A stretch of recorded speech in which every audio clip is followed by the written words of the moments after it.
Wangi malu o le fisanga o le maunga o le alunga.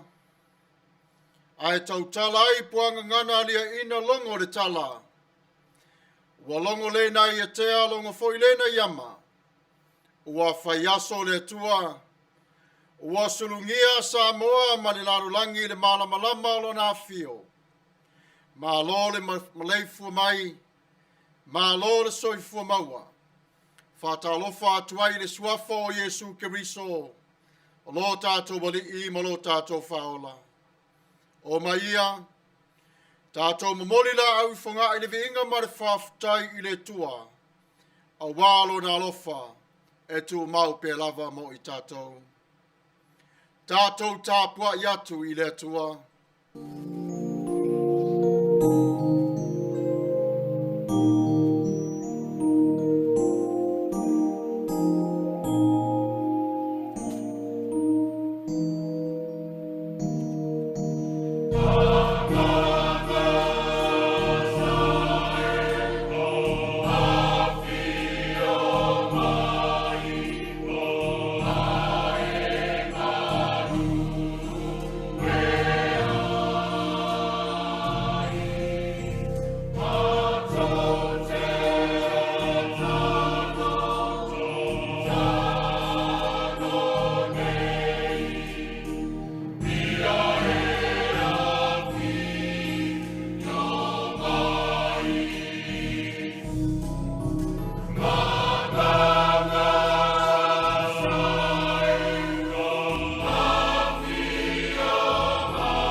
O whiau te mawai le loto matala. O le mele o te ino ino ai a la pepelo malava. O laua fionga. O le sure I o vai. Ma le malama I lo wala. O le talo vore ngang Paia. A fio mai o laua fio ngang Paia. E te papati soino I mātou. Ma whāwino le rei Sauniga Lotu mātou Tama Paia. Tai tai e lago fio mātou nei loto manganga. Ta tala e lago fio lo mātou nei malosi. Ai whāu whale le anga manua lago fio. Mātou te mana mia lava oe e nau nei. A o taini ua lava o lo mātou nei ola. I le suafa o Yesu Keriso lo mātou ali I ma le whaola. Wa ole le mawala au atuai. Amene. Tatou vigi atu I le tua I le pese wa Sauniga.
Whātuatuanga wha-apostolo, ngangana wha-Samoa, ngangana wha-Peritania.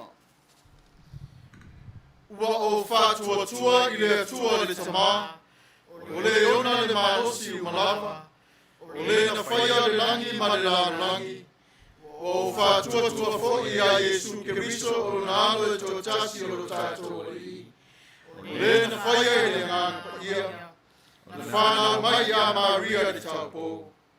O le na puapua ngā tia I le pule a Pontio Pilato, sa Faasifo, sa Maliu, sa Manuia, no o ifo I seoli, o le aso tolu na toe tu mai ai na ye oti. Na awhioa I le langi, o lo nofo o ia I le tūta matau o le atua le Tama, o le eona le malosi malawa. O le atoe a whio mai o ia e whaamsino I e eona atoa me oti. Ua o whātuatua I le nganga Paia, o whātuatua I e kāle sia Paia e au whiai no uma. I le mare mafutanga o au Paia, ma le whamangaloina o angasala, ma le toe o la mai o le tino o le Tagata, I le mare o la e Faavaeina. Amene.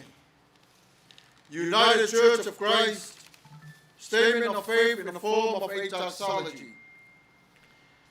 We believe in you, O God, eternal Spirit, God of our Savior Jesus Christ and our God, and to your deeds we testify. You call the worlds into being, create persons in your own image, and set before each one the ways of life and death.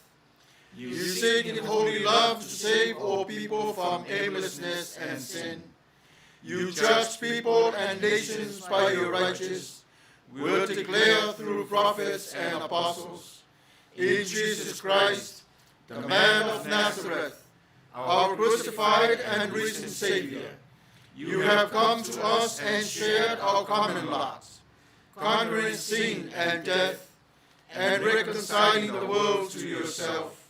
You bestow upon us your Holy Spirit, creating and renewing the Church of Jesus Christ, binding in covenant faithful people of all ages, tongues, and races. You call us into your church to accept the cost and joy of discipleship, to be your servants in the service of others, to proclaim the gospel to all the world, and resist the powers of evil, to share in Christ's baptism, and eat at his table, to join him in his passion and victory. You promise to all who trust you forgiveness of sins and fullness of grace, courage in the struggles for justice and peace, your presence in trial and rejoicing, and eternal life in your will, which has no end. Blessing and honor, glory and power be unto you. Amen. Tatou tatalo, lo mātou tamae o lilangi, e paia mamamalu lo swafa, ua malama atoa le lalulangi o lolofa, o le tasi leao ngā luenga misterio i o Tagata, o le malama e susulu i o mātou nei pōngsa, o le pese lea ma le viinga o lāo fio, e lea au noa, mai ngutu o lāo whanau lo mātou ali ie, e maua atuai o le whaafutai ma le viinga, a wālo alofa tele na wā, a o lumanai le te veni, le toe a fio mai o Yesu, malona na fio mai leola, mātou te tāpena le tua lo mātou tamama le nganga whaafutai, e whamana tuinai e mātou i nei FAITAU. Ai mātou te whasanga e maunga, mala mātou pese ma viinga, a wao le pong sāgo ma vai atu ia te I mātou, wa whaia le mana o la wa fio, wa e whaia le nei wha moi mo sili mo I mātou, E moni lava le li ie. O oe alo mātou fisoa soa an sili. A wā oe na whaia le langi ma le lalo langi. E te leo leo ina i mātou. E te safari whātasi ma i mātou le launga tasi o le lafu le mū. E le ma pewa fo'i lo mātou nei vai. Ua e Sauniga le paolo mo i mātou i le nganga Paia. Mātou te mālolo ai. Le paolo leo le tūtā matau la mo fio. E te leo leo ia i mātou mai me leanga i tofta fonga ma whao sa songa. Ma e punitia le mala. Ai sao o le tangata i le langi i a te oi. Whawhitai mo le nganga Paia. O lona leo leo ina o i mātou i la i le nganga. E te pui pui ma leo leo le urfafo ma le urfale. I amata mai nei lava i o atu i le whaavavau. E ui whao so songa mai o le fili. Ai pule alofa la o fio i ate i mātou. O mea le lava sa e whaia. Maro e whaia mo i mātou. Te whasoa ni ai lo mātou nei o la wha moi moi lo e si na fia. Mātou te whātasi atu ai i la o fio. Male a nganga whawhitai. O au ngā ruenga mamana. Wātangia i o mātou nei ola. Ua mala mai i mātou mai i le pongi sā. O aso sulu atu ai le ola o le aso fau i la o fio. Whawhitai mo lo whina ngalo. Wa e whasoa i ate i mātou. Lo walo li pele o Yesu Kiriso.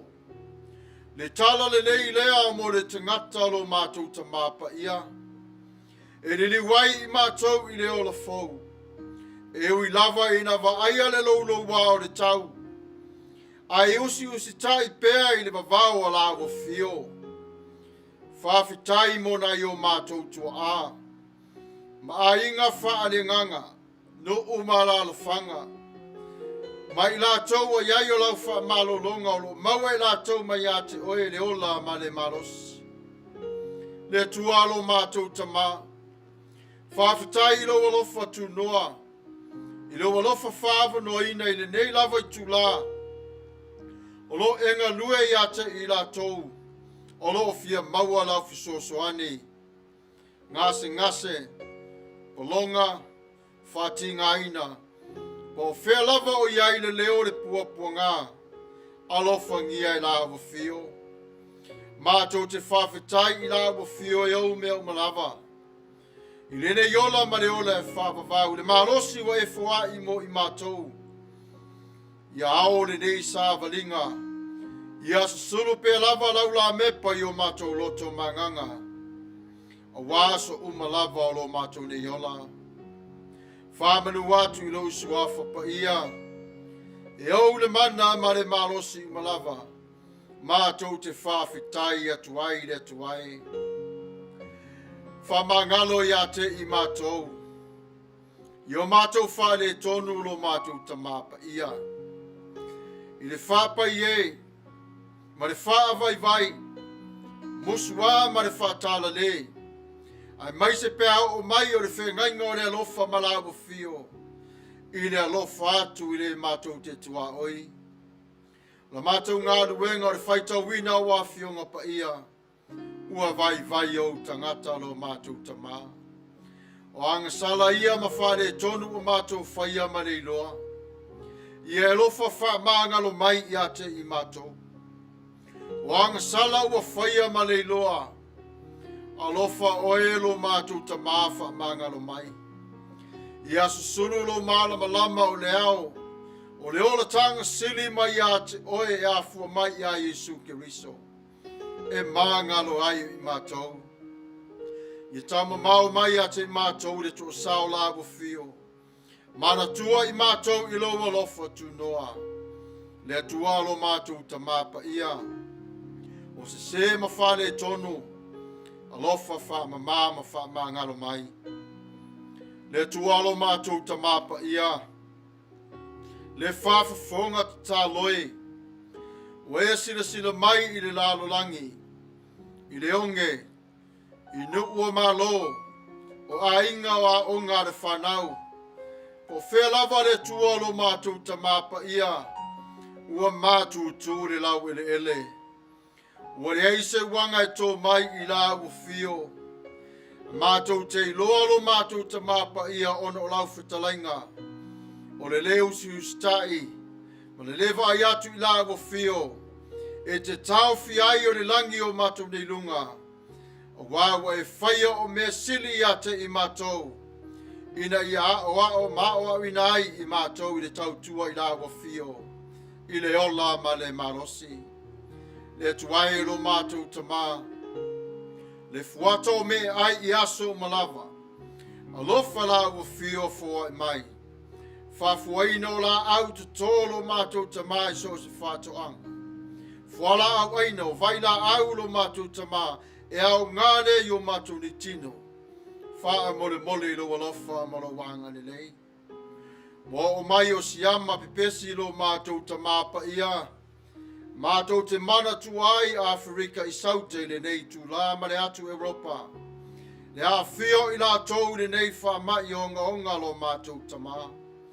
A fia I fo I ma le lalo langi Atua.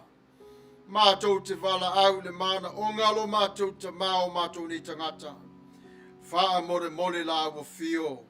Wana o oe o le tau la sea e te sila fio o tagata. Le mana o la ua fio lo mātou tama. A ui mai I vai la au popoto sainisi lo mātou ali ie. Mātou te talia ma le whaafutai. Pui mai ia te I mātou. I lo mātou nei si so manga lo mātou tama. Mātou te talo ma le Manuia I la ua fio. Ma le anganga whaafutai mo na I o mātou ainga. O maua I la tau o le malosi manisi I lunga o moenga o mai puapua ngā mwhaingta. Alofa ngia la ua fio. Leo mai ia te I mātou. E ui le whitai ai o I mātou le tangi au e. Puapua ngā re polonga ma le popole. Le atua lo mātou tama wana o oi le maunga maualunga. Mātou te solofa I ai. Le tualo mātou tamapa ia e alofa. Wha Manuia Samoa malana whainga malo. Mai le ao le malo le tualo mātou tamama on tofi. Le pale mia malana ka peneta ma le pale mene. Le fono FAITAU la fono Samoa. Baenga e lua lo mātou tamao whai pufai o le malo. No o malala whanga. Ia e alofa lo mātou tamaa.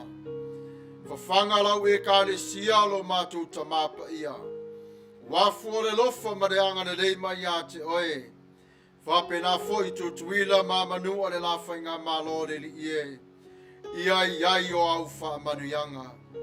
E ka le sia lo mātou tamapa ia. O lo taua suina I puvai o le ola le nei tu la. Iai o la au fio. E ala I lo alofa ma lo wanga le nei. E tua lo mātou tamapa ia. Rea la mātou nei te talo. A toa I le tua ma te talo lilo mai tonu ia te I mātou. Ia e alofa. Whapa ia ma wha manuia. Ma fōwa I e pei o lau masani. Mātou te wala au tuai le nei tu la. I le suafa pele o Yesu Keriso. Lo mātou wali I ma ne whaola. Soifu mai ono I mātou le whanau. Amene.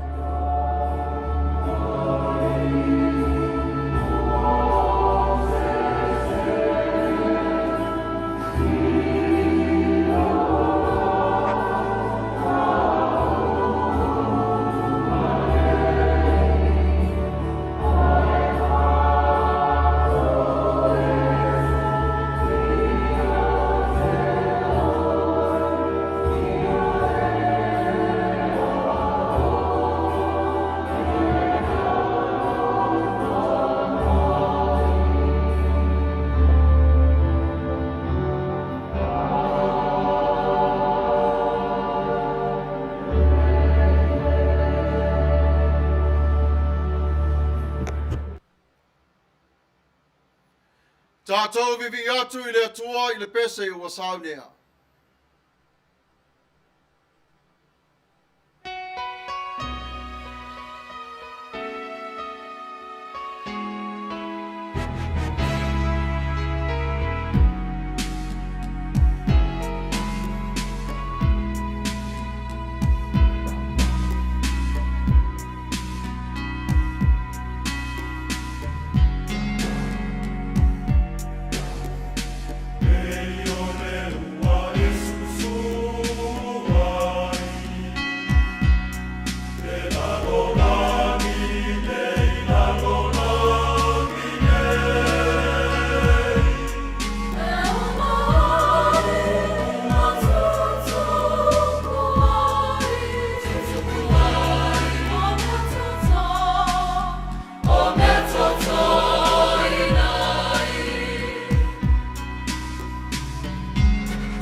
FAITAU wina wa fionga Paia le Atua.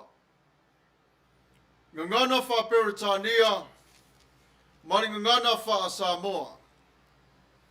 Our Bible reading for today will come to us from the New Revised Standard Version.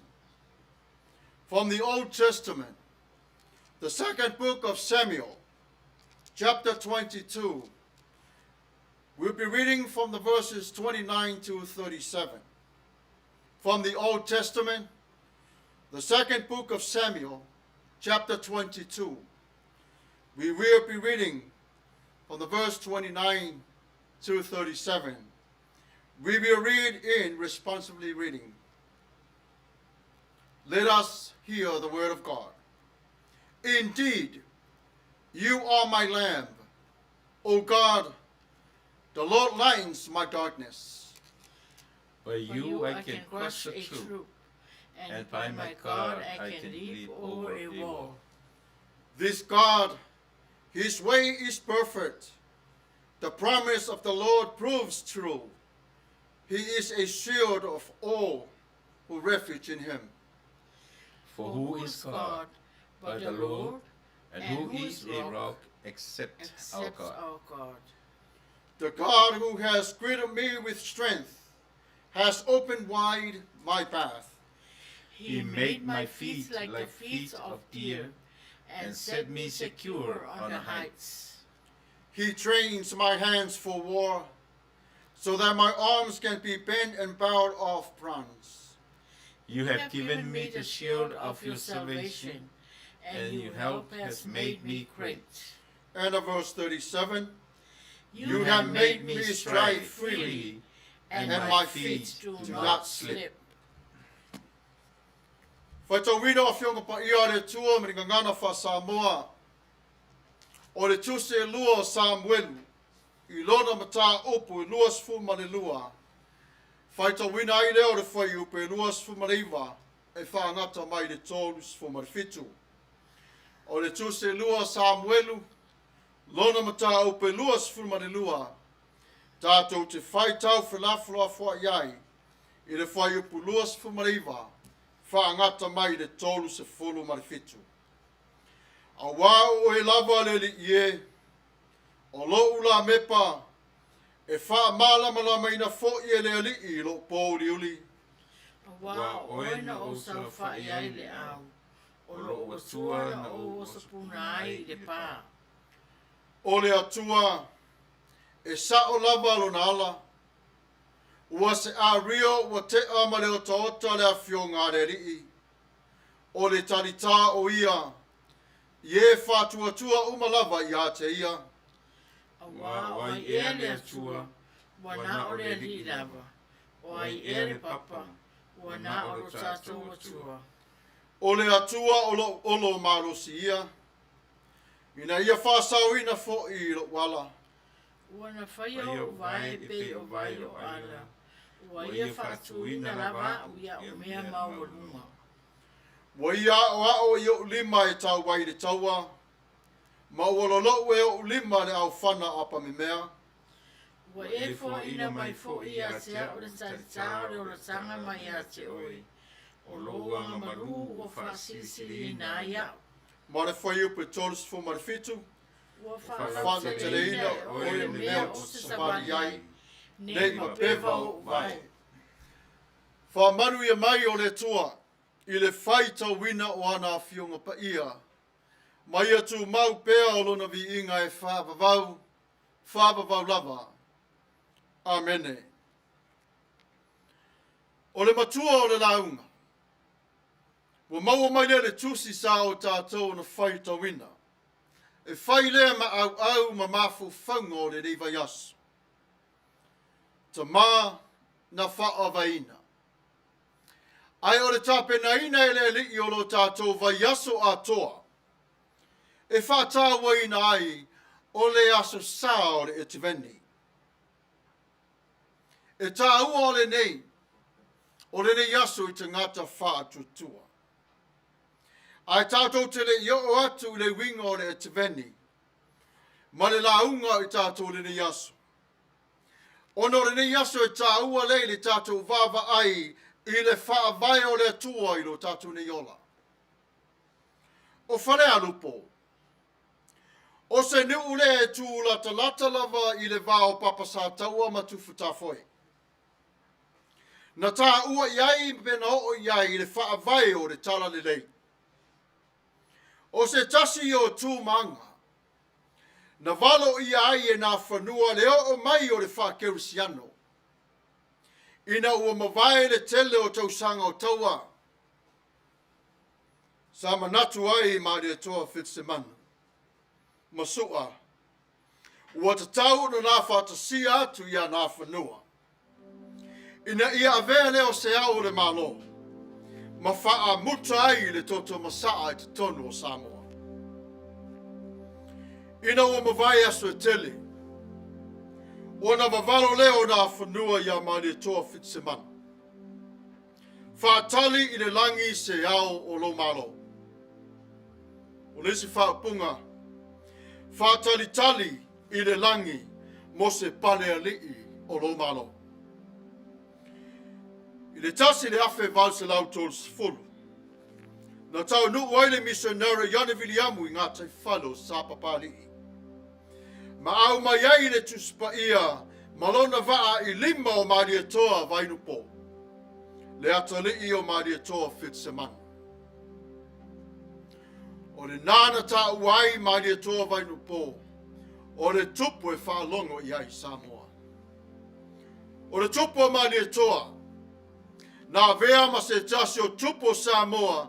Ma sa fesoa soane i le tu whātasia o Samoa malona whawai. O tua ana Samoa. Sa Faavaeina lo Faavaeina o mai i le so. Faavaeina ai oe i le tua. Ai o le tiveni. O le tiveni e whanau mai i le upu lea whalatina o le tapenaina. Po le Sauniuni. I le ngangana wha Samoa. O le sau. Po le awhio mai. I le ngangana wha aloalo. I le nei vai tau o le tausanga. Tātou te tūtuna la iai i le winga o le awhio mai o le alo o le tua. I le lalo langi. O le pepe o le malamalama i le lalo langi po uliuli. Ma o le nganga o lo tātou whaamanatuina. O le maaturi manu o le Faavaeina i lea i le tua. O lo tātou wola. Ia Yesu Keriso. Ma o le nganga o le tua o lo lavea i pea i tātou yaso malava. Whamanatu mai ia e luka le matao pa se fulu mariwa ar whai pa se folo. ua sau le atali I o le tangata e sa ili ma whaola, ye ua leilo loa. O le afio mai o Yesu o se ngā ruenga sa ili, ma le laveai, o le alofa, a wā I tātou ua leilo loa ma pongi sa I tātou. O na pese ai leo o le tupo tāvita. O le atua le Tama na Faavaeina o le nei olo mawalunga, ma le papa o lo uoratanga. O ia o lo ula mepa e whaamala malama fo'i e le alii o lo po liuli. Whaafonga I upu o tautala iai le tupu Israelu. O ia mua I whaamua I le tua I le matautia o lo na alofa manonanga le lei. O ia tu ina atu e whaape o lo na manu malo mai I le autau. O osa whaia fo'i e ia ma ti e lunga o le pāpe tuwai. Ai sea, a fo fetalai le tua e whamai, I lo walii, e te nofo I le tūtau me tau, ma o whaia o fili, ma mea te tuwai. O le lofa nā mareanga le lei o le tua e o mai lava I le so, o whamai tā vita, po le a lava pā e whaasau I nā iau, e tā whiofea iau e le fili, ua whaati e ti e au e le tua I lunga o le maa wha salafa. A o pese pe le tupu, I le matau tia o le alofa tu noa o le tua I a te ia. Whemai o le atua I ato atoa lo na ala. E moni le wholawholanga le lii, o ia o le tarita mo I la tau uma, o e whaatua tua I a te ia. Whamanatu mai le lau tuse salamo ivas fumartas. Whaiupe lua whapea o te whapea atu I le rii. O lo manu o ia malo olo. O lo watua o te whaatua tua I a te ia. Ua vaai e tā vita le anga malu ma le whaamaoni o le tua I a te ia. E le ai se atua wana o le atua lava o lo wali. O ia o lo utarita. O ia o lo papa lo u Faavae, o ia na Faavaeina o le nei maunga, ma wa o te malo lo ai ma o whaatua tua iai. O le tupu e alofa I le nuu o le atua.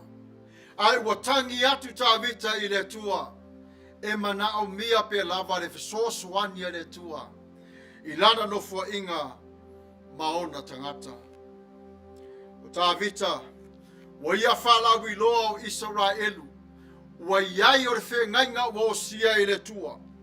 Lumana iai o le fio mai o le misia, e a vea lea ma whaola o Israelu. E le mai puapua ngā mwhainta, a o le la o le anganga. A luluina le whaavae o le larolangi, e le lea pea lava le one one. A e tu mau lava lo whaavae papa, e le tae e le whaatama ia, e marosi. Whemai salamo o le li o lo papa. Ia o lo olo maagolunga, ma lo u whaola. O lo watua, o lo papa o te whaatua tua I a te ia. O lo u tarita ma le nifo o lo u oratanga. Aisea, o lo u olo maagolunga. Watui nātu e le tua I limo tā vita le tupu o le manu malo. Po o whea lava I tau wai Israelu. Ua manu malo I le lii. Ua whaatasi atu maona tangata. Ua Faavaeina e le tua o mea sirisili mo tā vita. A wao tā vita o le tupu filifili a le tua mo Israelu. O se Faavae nā tia I le loto o tangata. E le mai loa e tātou wala o le tua. Whemai ua whaalau le ina e le tua ala o tā vita. Po o whea lava e savali ai tā vita. E le mapeva alo na vai. Na wala au tā vita I le tua, o oe o lo'u leo leo mā moe le lei. Le se mea o te mativai, o upu ia watu ina atu e tā vita I le tua lona Faavae, I le whaoratanga. Ua mua le whaamaulalo a tā vita, le tupo Israelu I le tua. O oe o le li o Israelu, le Faavae ola o tangata. Samoa, e pei ona iai le tua o lo Faavae. O lo ngā lua e pe lava le tua I lo nā lofa mareanga le leimo o e Samoa. e leo whata malana na tausinga ia te oe. A tuta ia lo mafofau. Ia e whaasanga tonu i leri. E lawe a iai oe mai nā whawhitauli. Whai mai tā vita, e wha ma lama lama ina fo i e lo walii, lo upo liuli. O le awhianga siri leo o le tangata e sa ili ma lo i le tua. E whita iai pe au ma lo losi o le vasa. E a Faavaeina o lona mafofau. Ua whātusa iai e tā vita le po liuli o lona loto. A o le atua o lona la mepa. O le atua e sa o matonu o nala. Fe mai tā vita i oe e wha maoni le atua i lana tausinga alofa. Iona manatu o ia o le tarita. A wā o te suru wha iai o te malu ai fo. Mo wha i loa matau tino e tā vita. O nei pua ngā i rei lava se tasi. Ua na o le li lava na te mawai o le file mo. A wā o oe le li. Wa e wha manuia i le ua mio tonu. E puia o ia e oe i le alofa. E pei o le tari pupuni. O whia lava pua ngā mawhainga tā. Whisowa i nā ilo uolanga. O le atua lo tari pupuni. E alofa le atua i a te oe. Aisea. O le tali tale nā na manu wai tā vita. O le alii. Nā vea matali pupuni lo na ola. Le nei ua tātou iai whatasi ma le alii. O ia o lo tātou tali pupuni. Ma le tali tā e pupuni ai i tātou. Whamanatu mai e mose i a tau to nome. Tous fumane lua whai upu e wha e whapea. O le papa. E sa o lava lana ngā ruenga. A wā e tonu o nā ala umalava. O le atua wha maoni. E le o ia te ia se a mi o le tonu. O le ami o tonu. Ma le ami o sao. O le atua lava ia. Salamo wa ia whapea na whai mai. O le atua olo malos. Ina ia wha asau ina ai i o wala.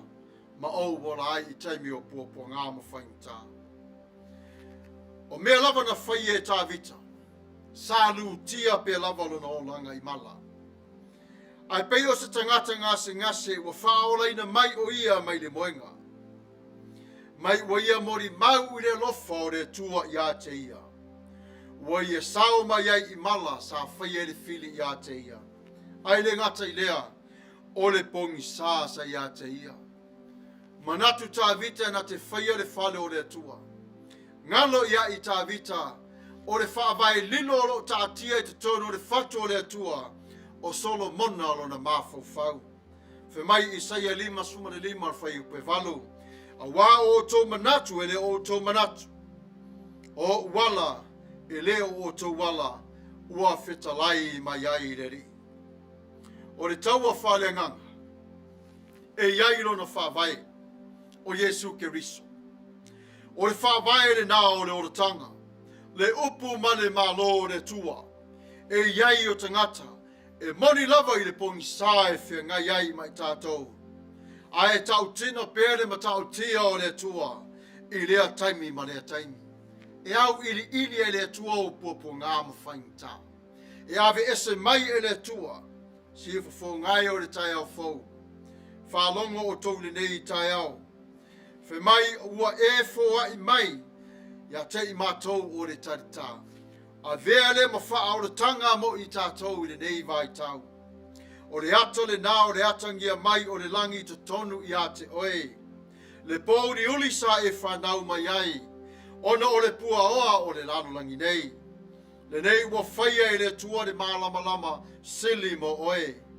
O Yesu Keriso ua whanau mai. Ma suro lo loto mo lo wanganga.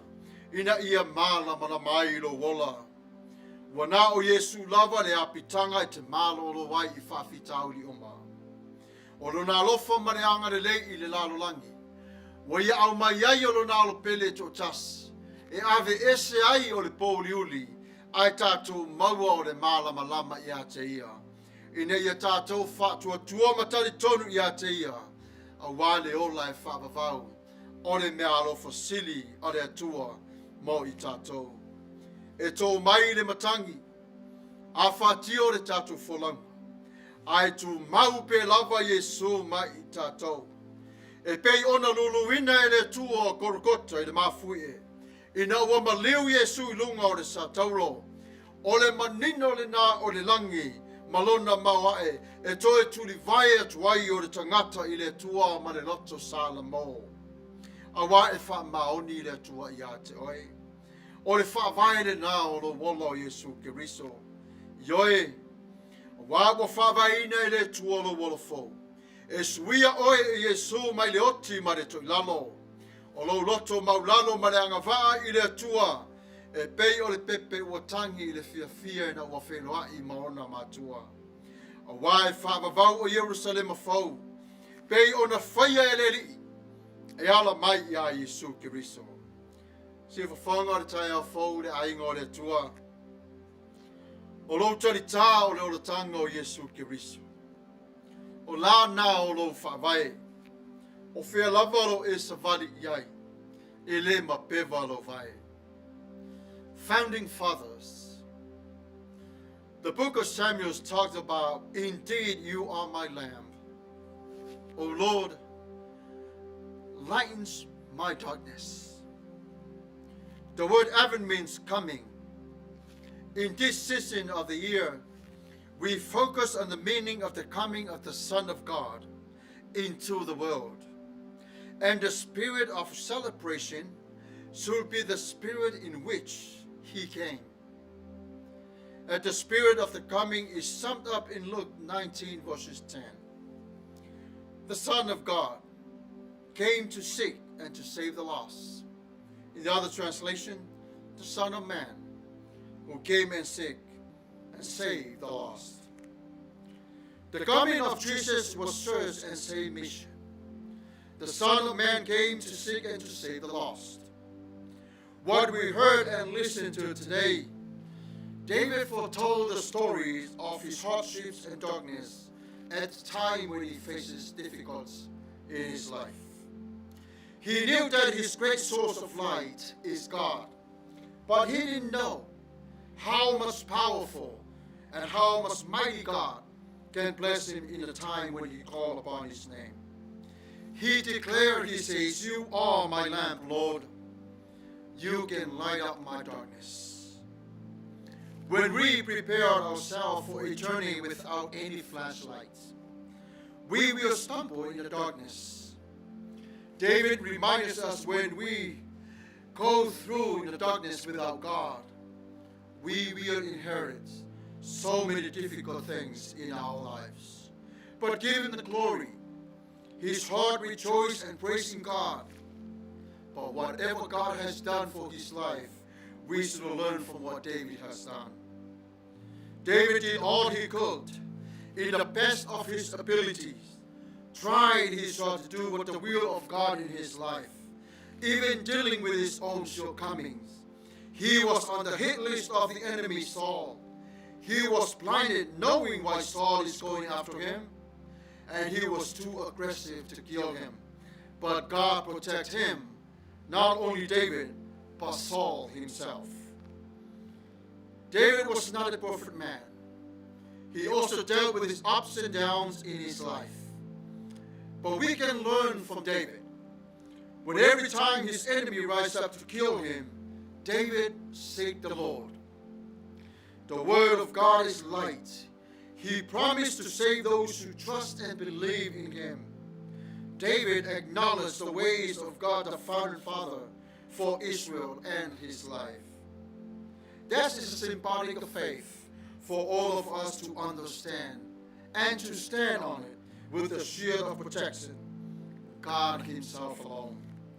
The Lord will defeat all your enemies and give you victories over the darkness. There are times in life when we say, what a God we serve.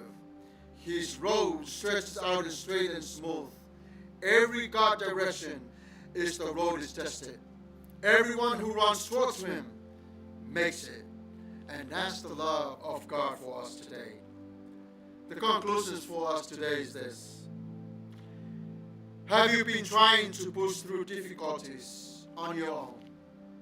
If so, make a change right now. we need to seek God and His provision and His power through it. Yes, we have faith. The Holy Spirit dwells with us. But it is good to acknowledge our founder. He is the one who set us on the high mountains, on the solid ground. So we will not surrender to Him, but we give Him what He deserves when it comes to the enemy. The Lord Himself asks us to surrender to Him, so we may have everlasting life with Him through Jesus Christ, the Lord and our Savior for our lives. See, before Tatou, by faith, you receive strength to stay difficult times in life. And the founding fathers even saw more praise, our God, for what they have done for us. It's the same foundation that we walk on today. As Samoa is working with God in faith, serving Him, Samoa is blessed because Samoa acknowledges God is their founder. Today the church starts from inside of this home. And then when you leave the doors, the work of faith starts. May God bless you. May God keep you. May God's face shine upon you. May God Himself, the God of peace, sanctify you through and through. May your whole body, soul, and spirit beget blameless at the coming of our Lord Jesus Christ. The one who calls you is faithful, and He will do it. May God bless you all. Tatou viviatu i le tua i le pese o Sauniga.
mai ar tatou tapuaʻiga faifaatasi o lenei aso. Mo le atu lega faafetai sa moa ia i latou sa mafai ona tatou vivii faatasi ia ma faaogāina le tapuaʻiga ia mai lenei ekalesia tatou te tapuaʻi faatasi ai. O ai ele i maua se avanoa i lona malumalu ma lona feafea o pitoaluga feagai ma aso sa teʻatasi ona o maʻi o le tino ia po o feagai foʻi ma galuega o fealava le mea o loo mafai ona e mafuta mai ai le uiga ma le aogā lena o lenei faatafaitaulaga i le gata i totonu o lenei le four wall po le potu lenei a ia mafai ona lele atu i le lalolagi lana upu folafola ia o atu ia i latou ua lē maua se avanoa e agaʻi atu ai i le falesā po o galuega o feagai ai po o faigā malaga o luga o le sami o luga o le eleele o luga o le ia po o fealava le mea o mafai ona maua mai ai o lenā le faasinomaga o lenei tautua ma lenei auauga e ala i le ekalesia siufofoga o le taeafou ma lana mea faigaluega o le leitio faasalalau ia e manatu o lea ua manino le feʻau faaleatua o lenei aso o tatou tamā na o latou muaʻi aumaia le feʻau ai o le feʻau alo tatou tamā silisili ese faafetaitele ia e lau suga i le fai feʻau Pastor Samuelu ia e tusa o le feʻau folafola ma le tapenaga o lenei aso faafetai saʻili faafetai tapena i le faigofie le soifua tapena ai maise i afioga a lo tatou matai ia o le faafetaisili foʻi sa moa faafogafoga malo faafetai le folau manuia faafetai a ua maua foʻi se mea aogā o lenei aso ia o masani e le atunuu ai lele lava le gogo ma le manu i le tuasivi ma ave siana ia ua maua o lenei aso ia o tatonu foʻi o le amataga foʻi lea o galuega ia tapena o lenei vaiaso a faamalumalu mai lenā vaiaso fou feʻau ma galuega